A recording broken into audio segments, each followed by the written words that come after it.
Bizga ko'p beriladigan savollardan bittasi ekilgan soch to'kilib ketmaydimi va qancha vaqt turadi degan patsientlarimizga javobimiz. Mana ko'rishingiz mumkin, bu bizning birinchi Instagram akkauntimiz. 12 dekabr 2021-yil. Mana bugun Aziz aka ham keldilar. Aziz aka, qancha bo'ldi soch ektirib ketganingizga? 10 oy bo'ldi. 10 oy bo'ldi. Bu oldingi rasmlari. Mana endi hozirgisi. 10 oyda yaxshi. Xursandmiz Aziz aka? Ha, xursandman. Rezultat yoqdi menga.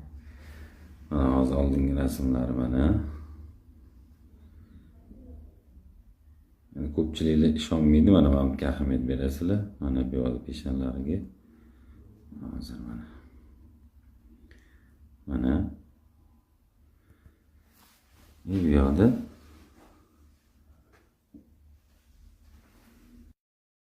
mana oradan 3 yil o'tib, shu akam yana kelganlar, rezultatlarini ko'rsatgan.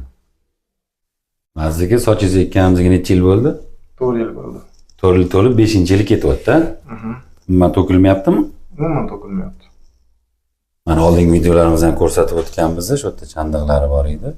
Ko'rsanglar bo'ladi. Mana sochlari 5-yili ketyapti mana.